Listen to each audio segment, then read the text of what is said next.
नमस्कार दोस्तों, मैं रोहित कुमार आप सभी लोगों का directstudy.com पे बहुत-बहुत स्वागत करता हूँ। आज का क्लास बहुत ही बेहतरीन होने वाला है क्योंकि आज हम लोग एक छोटा-सा चैप्टर है लेकिन यहाँ से कई क्वेश्चन एग्जाम में बन जाते हैं तो इसको कर लेते हैं। ज़्यादा नहीं 40 क्वेश्चन लेके आए हैं, जो भी निचोड़ इस चैप्टर का था वो क्वेश्चन कर लेंगे क्योंकि जितने पहले चैप्टर हमने करा है, आज 14 नंबर चैप्टर हम लोग कर रहे हैं, 14 नंबर इससे पहले 13 चैप्टर का, उसमें बहुत सारे इस चैप्टर से क्वेश्चन कर लिए गए हैं। लेकिन जो क्वेश्चन छूट गए हैं या जो ज़्यादा बार रिपीट होते हैं, जो पहले भी हम लोगों ने करा है बट रिपीट होते उन क्वेश्चन को लेकर आए हैं। ये भी सारे क्वेश्चन एग्जाम में कई बार आए हुए हैं, तो चलिए इस सेशन का प्रारंभ करते हैं। पहला क्वेश्चन आपके स्क्रीन पर दिख रहा होगा, बताइए जरा जवाब दीजिए, निम्नलिखित गैसों में से कौन सी एक दहन पोषक होता है, यानी जिसके वजह से आग जलती है, तो इसको हम बोलेंगे ऑक्सीजन के वजह से। ऑक्सीजन आंसर हो जाएगा, दहन पोषक कहलाता है। नेक्स्ट है दहन की वह क्रिया जिसमें ऊष्मा एवं प्रकाश अल्प समय में उत्पन्न होता है, मतलब अल्प समय में, तो इसको बोलते हैं हम लोग द्रुत दहन के नाम से जानते हैं, जो बहुत कम समय में होता है। जैसे हमारे शरीर में श्वसन होता है, श्वसन जो है ना वो मंद दहन के अंतर्गत आता है, धीरे धीरे ये होने वाला प्रोसेस है, समझे। जैसे स्वतः दहन का मतलब है फास्फोरस को या सोडियम को रखिएगा तो वातावरण में ही जलने लग जाएगा, तो ये स्वतः दहन है। विस्फोट का मतलब समझते हैं पटाखों का जलना या बम का जलना, फटना। नेक्स्ट प्रोड्यूसर गैस क्या होता है? प्रोड्यूसर गैस हमेशा याद रखिएगा कि ये बनता है आपका कोयला को, बहुत लाल तप्त कोयला पर ना, लाल तप्त कोयला को नाइट्रोजन गैस डालने से बनता है। आंसर हो जाएगा कार्बन मोनोऑक्साइड प्लस N2। आगे है गोबर गैस। गोबर गैस का मुख्य स्रोत तो मीथेन ही है, ये तो पता ही होगा। एलपीजी का भी आप लोग को पता होगा, ब्यूटेन कहा जाता है। ब्यूटेन का सूत्र जानते हैं क्या? बहुत आसान है, C4, 4 को ब्यूटा बोलते हैं और इसका डबल कर दी ना, N लगा है तो H10 हो जाएगा। 4 दूनी 8 2 10। पिछले क्लास में बहुत सारे मैंने बताया थे आपको कार्बन एवं कंपाउंड में, वो जाके देख सकते हैं। जो लोग नहीं देखे, डिस्क्रिप्शन में लिंक है, पूरा लास्ट ये वीडियो है आज केमिस्ट्री का, तो केमिस्ट्री पूरा कंप्लीट करा दिए हैं। निम्नलिखित में से कौन सा मिश्रण कोल गैस कहलाता है? आप कोल गैस की बात कर रहा है, तो कोल गैस कैसे प्राप्त होता है? तो ये भी वही बात है, कोयला का भंजन आसवन जब किया जाता है, मतलब ऑक्सीजन न के बराबर हुआ, वहाँ पे गर्म किया जाता है उसको, तो आपको मिलेगा। जैसे नाइट्रोजन होगा, सॉरी हाइड्रोजन होगा, मीथेन होगा, कार्बन मोनोऑक्साइड होगा, वहाँ पे समझे बहुत कम मात्रा में ऑक्सीजन रहता है, न के बराबर। रॉकेट को जलाने से उपयुक्त ईंधन परनोदक कहलाता है। ठोस, द्रव और गैस तीनों रूपों में हो सकता है, लेकिन मेनली जो होता है गैस का ही प्रयोग होता है। आगे कहा जा रहा है परनोदक का एक खास है कि ये थोड़ा भी कुछ भी छोड़ता नहीं है जलने के बाद। लाल तप्त को कहा गया ना, लाल तप्त को जल वाष्प प्रभावित कर रहे हैं तो जल गैस निकलेगा इसमें। और जल गैस किसको बोलते हैं? कार्बन मोनोऑक्साइड गैस और हाइड्रोजन निकलेगा, इसी को जल गैस के नाम से हम लोग जानते हैं। क्लियर है बात? अगला प्रश्न में यदि आप बात करेंगे तो यहाँ कहा जा रहा है ऊष्मा की वह मात्रा जो किसी ईंधन के 1 ग्राम, शब्द आ गया ना, 1 ग्राम, देखते आपका आंसर समझ में आ जाना चाहिए था। 1 ग्राम की हवा अथवा ऑक्सीजन में पूर्णतः जलाने के फलस्वरूप जो प्राप्त होता है उस चीज़ को हम लोग ऊष्मीय मान बोलते हैं।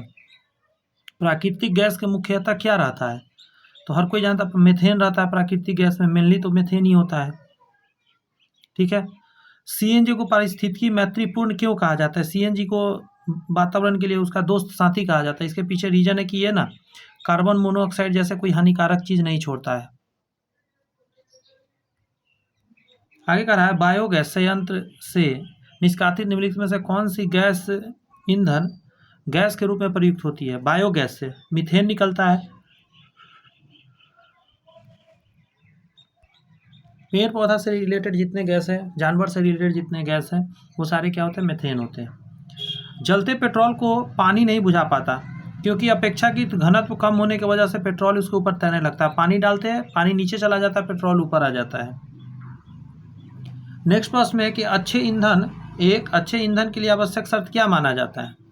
तो इसका ऊष्मीय मान उच्च होना चाहिए। जी हाँ, मतलब आप 1 ग्राम को जलाए तो ज़्यादा से ज़्यादा आपको एनर्जी मिलना चाहिए। आगे कह रहा है कि आसानी से दहनशील होना चाहिए, मतलब जिसमें आग लगाए तो आग लगे, ऐसा नहीं कि आग ही ना लगे, तो गड़बड़ हो जाएगा ना। नेक्स्ट है इसमें ज्वलन ताप उपयुक्त होना चाहिए, ज्वलन ताप भी ज़्यादा होनी चाहिए। ये सारे पॉइंट परफेक्ट है। आगे है निम्नलिखित जीवाश्म ईंधन में कौन स्वच्छ ईंधन माना जाता है? तो प्राकृतिक गैस। इन ऑप्शनों में प्राकृतिक गैस है क्योंकि प्रदूषण न के बराबर फैलाता है ये। सुरक्षा की दृष्टि से खाना पकाने वाले एलपीजी में सिलेंडर में क्या भरा जाता है जो गंधयुक्त बनाता है उसको? तो एक तो होता है मरकैप्टन मिलाया जाता है, वो इथाइल मरकैप्टन मिलाया जाता है। दोनों आंसर आप देंगे। मरकैप्टन है तो इसको मारिए, इथाइल मरकैप्टन है उसको मारिए। अगर दोनों ऑप्शन में है तो इनमें से बोथ आपको आंसर डालना पड़ेगा।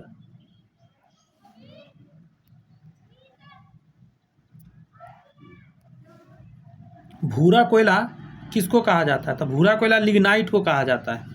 अब यहाँ समझना है आपको, ये लिग्नाइट जो है इंडिया में एक ही जगह तमिलनाडु में इसके खान मिलते हैं। लिग्नाइट के तमिलनाडु में खान मिलते हैं, इसको याद रखना, इसको भूरा कोयला कहा जाता है।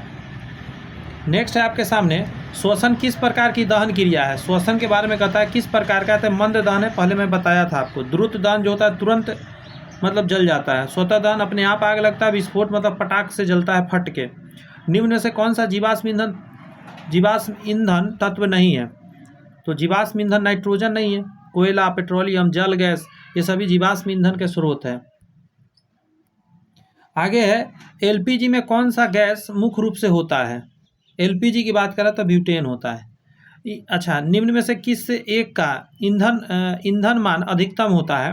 तो हाइड्रोजन से ऊपर किसी का नहीं है। इसका जानते हैं, 150 किलो जूल प्रति ग्राम होता है। 150 किलो जूल प्रति ग्राम होता है, याद रखिएगा। आगे कह रहा है, दहन की क्रिया के लिए आवश्यक शर्त क्या है? दहन की क्रिया के लिए आवश्यक शर्त क्या है? तो पहला कह रहा है दहनशील पदार्थ होना चाहिए, तभी तो आप जलाएंगे। दूसरा कह रहा है दहन पोषक पदार्थ होना चाहिए, मतलब कि हवा होना चाहिए ताकि आग लग सके। आगे आपका ज्वलन ताप की प्राप्ति होनी चाहिए, मतलब जिस पे आग लग जाए। किसी भी चीज़ में जब आग लगने का जो बल होता है उसे ज्वलन ताप बोलते हैं। जल गैस फिर से पूछ रहा है, तो जल गैस क्या होता है? जब आप कार्बन मतलब कोक पे कोयला को बहुत अति तप्त गर्म करके और उस पर आप पानी डाल देते हैं, जल वाष्प भेजते हैं, पानी नहीं कहिए, जल वाष्प उस पर डालते हैं, तो वहाँ निकलता है कार्बन मोनोऑक्साइड गैस और साथ में क्या हाइड्रोजन गैस प्राप्त होता है। इसी को बोलते हैं जल गैस।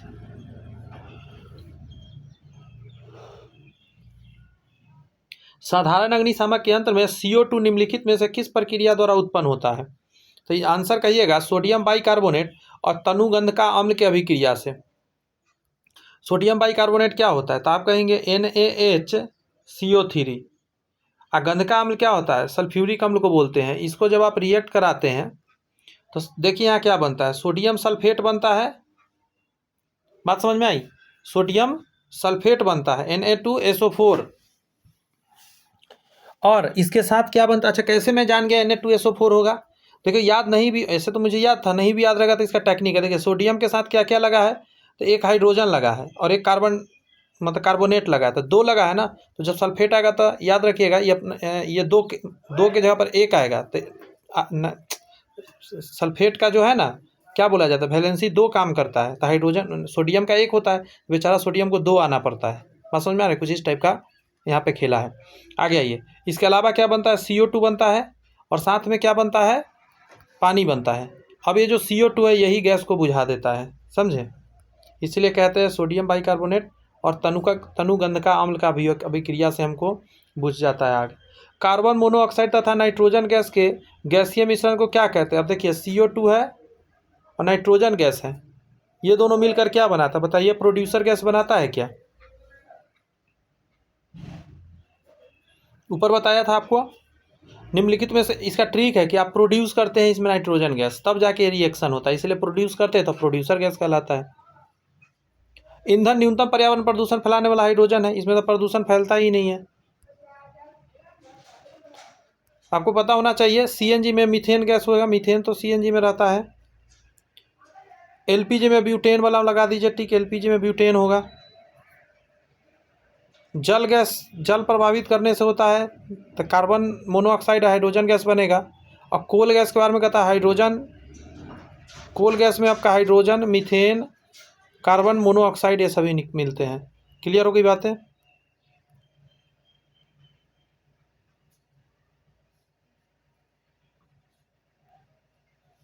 छोटा क्लास है लेकिन बहुत नॉलेज का है ये। वे पदार्थ जो जलकर ऊष्मा प्रदान करते हैं उसको ईंधन कहते हैं। किसी पदार्थ के अपस्फोटित गुण को दर्शाता है ऑक्टेन संख्या। पेट्रोल का ही खासकर गुण होता है, 1 से 100 तक नंबरिंग दिया जाता है। आपको पता होना चाहिए, जब जलाया जाता है किसी भी, ये इंजन है मान के चलिए, तो इसको एक पाइप से कनेक्ट किया जाता है, एक टंकी कहीं होगा, टंकी में पेट्रोल इस पाइप के थ्रू अंदर आता है, तो यहाँ पे जलता है जो पेट्रोल जाता है, लेकिन कभी कभी रास्ते में ही जलने लग जाता है, तो घर घर घर घर खटखट खटखट अजब सा एक आवाज़ निकलेगा गाड़ी से, इसी को बोलते हैं अपोस्फोटन। ठीक है, और ये ऑक्टेन संख्या से बताया जाए, जितना ज़्यादा ऑक्टेन संख्या उतना अच्छा वो पेट्रोल होगा। निम्न में किसका प्रयोग नोदक या रॉकेट में किया जाता है? परनोदक के रूप में। तो इसको होता है द्रव हाइड्रोजन और द्रव ऑक्सीजन डाला जाता है, दोनों द्रव द्रव रहेगा तब जाके आपस में रिएक्ट करेगा, क्योंकि अंतरिक्ष में जा रहा है, वहाँ ऑक्सीजन मिलेगा नहीं तो क्या ही जलेगा। समझ रहे हैं ना?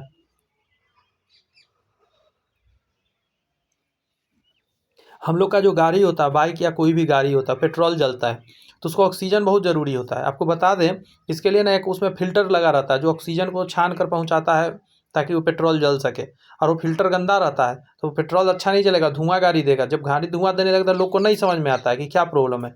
बस कुछ नहीं करना है, जाके ज़्यादातर केस में यही होता है कि फ़िल्टर आपका ज़्यादा गंदा हो रखा है, आप जाइए फ़िल्टर को चेंज करवा दीजिए। जब भी गाड़ी का सर्विसिंग हो तो फिल्टर को जरूर हवा मार के साफ़ कराना चाहिए, उसमें धूल कण जाते रहते और ऑक्सीजन वहाँ पहुँचता है। अंतरिक्ष में कैसे पहुँचेगा? तो वहाँ पे क्या डाला जाता है? द्रवित ऑक्सीजन साथ में भेज दिया जाता है। कहता है नॉर्मल ब्यूटेन तथा आइसोब्यूटेन को द्रवीभूत किया जाता है। इस मिश्रण को हम लोग क्या कहते हैं? इसको क्या बोलते हैं? एलपीजी बोलते हैं, liquefied petroleum gas. Liquid petroleum नहीं होता है, लिक्वाफाइड। यहाँ कल लिखा गया गलती से, लिक्वाफाइड पेट्रोलियम गैस होता है, पहला वाला नहीं डालिए, लिक्विड नहीं होता, लिक्वाफाइड बोलते हैं। नेक्स्ट है, जिस न्यूनतम ताप पर कोई पदार्थ जलना शुरू करता है उस पदार्थ को क्या बोलते हैं? ज्वलन ताप बोलते हैं, क्योंकि निम्न ताप दे रहे हैं और उसी पर जलने लग रहा है। नेक्स्ट है, प्रति ग्राम ईंधन द्वारा मोचित ऊर्जा। प्रति ग्राम की अगर बात करें तो दृष्टि से हाइड्रोजन से ज़्यादा कोई नहीं देता, 150 किलो जूल पर ग्राम देता है। कोयले की विभिन्न किस्मों में से किसमें कार्बन का रहा सबसे ज़्यादा होगा? एंथ्रासाइट, उसके बाद लिग्नाइट, फिर बिटुमिनस, तब पीट। सबका पता है कि नहीं पता है? देखिए 85% से एबव रहता है एंथ्रासाइड में, 85% से ऊपर रहता है। अगर 2 नंबर में आपका आ जाता है बिटुमिनस, 2 में आता है। लिग्नाइट माफी चाहते, लिग्नाइट 3rd में जाता है। ये भूरा कोयला कहलाता है, 3rd नंबर पे आता है। इसमें होगा तकरीबन मान के चलिए ना 65 से 85% के बीच कहिए, या 70 से कह सकते हैं, 70 से कहना ठीक रहेगा, 70 से लेकर 85। इसमें कहिए 65 से 70% रहता है, इसी के करीब है। और इसमें होता है 50 से 60 या 65% कहिए इसमें रहता है पीट में। और ये भूरा वाला लिग्नाइट वाला है, तमिलनाडु में खान है इसका। कह रहा है बिना किसी बाहरी उष्मा के संपादित होने वाला दहन को क्या कहते हैं? बिना उष्मा के ही जलने लग जाता, स्वतः दहन बोलते हैं, अपने आप आग लग जाए। नेक्स्ट कहा जा रहा है, निम्नलिखित में से कौन सा ईंधन तत्व नहीं है? ईंधन तत्व नहीं है तो देखिए हीलियम हो जाएगा, क्योंकि ईंधन तत्व का मतलब है परमाणु रिएक्टर में, तो थोरियम का यूज होता है, यूरेनियम का, रेडियम का परमाणु रिएक्टर में यूज होता है, हीलियम का नहीं होता है। नेक्स्ट कहा जा रहा है नवीकरणीय ऊर्जा स्रोत, जिसको आप बार बार प्राप्त कर सकते हैं, तो बायोगैस हो जाएगा, क्योंकि पेड़ पौधा के छोटे छोटे टुकड़े को करके डाला जाता है इसमें सड़ने के लिए, और इससे गैस निकलता है, प्राकृतिक मतलब क्या बोलता है, मेथेन गैस। तो ये तो कभी खत्म ही नहीं होगा, तो ये नवीकरणीय है। नेक्स्ट है, इनमें कौन सा जैव मात्रा ऊर्जा स्रोत का उदाहरण नहीं है? जैव मात्रा तो नाभिकीय ऊर्जा हो जाएगा। जैव मात्रा का मतलब है जीवित चीज से प्राप्त होने वाला, नाभिकीय ऊर्जा जीवित चीज से प्राप्त नहीं होता है। आगे है, इनमें कौन अक्षय ऊर्जा है? अक्षय जिसको खत्म नहीं कर सकता, हमेशा रहेगा, तो सौर ऊर्जा हो गया, ये कभी खत्म नहीं होगा क्योंकि ये अनवीकरणीय है, नवीकरणीय है। आगे मैं इतना ही कहूँगा कि डिस्क्रिप्शन में लिंक है, वहाँ से जाकर जरूर देखिए। आज का बस ये कंप्लीट हो गया, 14-15 मिनट लगा, 40 क्वेश्चन कंप्लीट हो गया। और पूरा का पूरा देखिए, क्योंकि ऐसा शायद ही कहीं आपको मिलेगा, क्या बोला जाए, इतने सारे क्वेश्चन का कलेक्शन, एक एक चैप्टर से इतना ज़्यादा। बायोलॉजी आ रहा है, फिजिक्स पूरा कंप्लीट हो गया, आज केमिस्ट्री भी कंप्लीट हो गया, सेम प्लेलिस्ट में मैं डाल दिया हूँ, उसमें आप जाके देख सकते हैं। All the best, bye bye, thank you.